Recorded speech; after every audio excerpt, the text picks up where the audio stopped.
Praise the lord. దేవుని నామంలో మీ అందరికీ వందనాలండి. అయితే మనం ఇప్పుడు బైబిల్‌లో స్త్రీలకు కొన్ని సందర్భాల్లో దేవుడు ఒక ప్రత్యేకమైన స్థానాన్ని ఇవ్వటం జరిగిందండి. అందులో ఒక ప్రత్యేకమైన స్త్రీగా మనం ఒక స్త్రీని గురించి చూద్దామండి. ఆమె ఎవరో కాదండి, అన్నా అండి. న్యూ టెస్టిమెంట్‌లో కొత్త నిబంధన గ్రంథంలో లూకా సువార్త 2వ అధ్యాయము 36, 37, 38 వచనాల్లో ఆమెను గురించి రాయటం జరిగిందండి. ఆమె యొక్క మంచి సాక్ష్యం కలిగినటువంటి జీవితాన్ని మనకు ఒక ఆదర్శంగా అక్కడ కనిపిస్తుందండి. అంతేకాకుండా దేవుడు స్త్రీలను గురించి ఒక గొప్ప ఆదర్శంగా ఉంచటం కొరకు ఆ స్త్రీని ఒక ప్రత్యేకమైన రీతిలో మనకి ఒక మార్గదర్శిగా ఉంచినందుకు దేవునికి స్తోత్రాలు చెల్లించుకుందామండి. అంతేకాకుండా అన్న గురించి 3 వచనాల్లో రాయబడినప్పటికీ ఆమె పరిశుద్ధ గ్రంథంలో ఆమె పేరు రాయబడడం ఒక గొప్ప ధన్యత అండి. అంతేకాకుండా ఆమె ఒక ప్రవక్తే అండి. ఫనుయేలు కుమార్తె అని రాయబడి ఉందండి. ఆమె ఆషేరు గోత్రికురాలు. అంతేకాకుండా ఆమె ఒక సువార్థికురాలుగా మనం చెప్పవచ్చండి. 3 వచనాలు చదివినప్పుడు మీకు అందులో దేవుని వాక్యంలో మనం చూడవచ్చండి. ఆమె అన్న అంటే హెబ్రూ భాషలో అర్థం కృప అని చెప్పబడుతుందండి. అయితే అన్నాను గురించి కేవలం 3 వచనాల్లో ఉండవచ్చు కానీ ఆమె మన జీవితాలకు ఒక ప్రత్యేకమైనటువంటి ఒక మంచి సాక్ష్యం కలిగినటువంటి స్త్రీగా మనం చూడవచ్చండి. ఆ వచనాల గురించి మనం ఒకసారి చూద్దామండి. రెండవ లూకా సువార్త 2వ అధ్యాయము 36, 37, 38 వచనాలండి. నేను చదువుతాను. మరియు ఆషేరు గోత్రికురాలును ఫనీయేలు కుమార్తెయునైన అన్న అను ఒక ప్రవక్తి ఉండెను.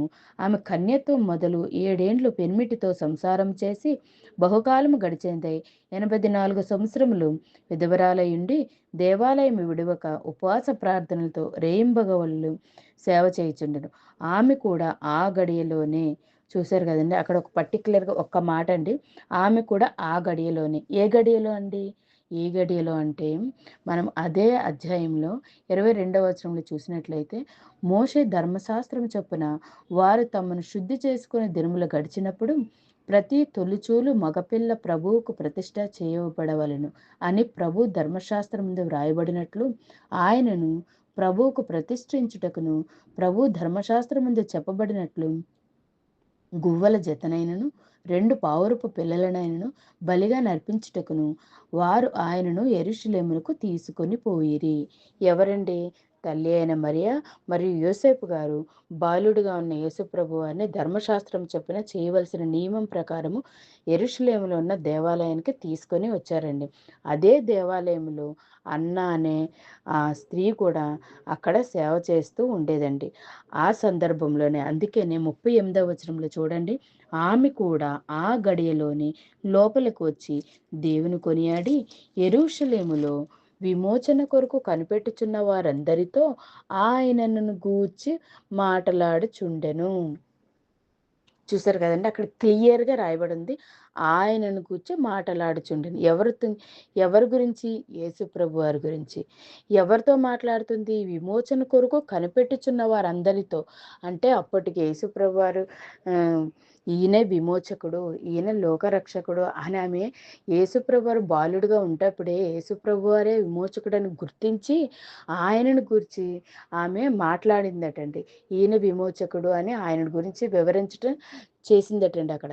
అంటే మొట్టమొదటిగా యేసుప్రభు వారు బాలుడుగా ఉన్నప్పుడే యేసుప్రభు వారిని గురించి సువార్త చేసినటువంటి మొట్టమొదటి స్త్రీగా అన్నాను మనం చూడవచ్చండి ఈ వాక్య సందర్భంలో.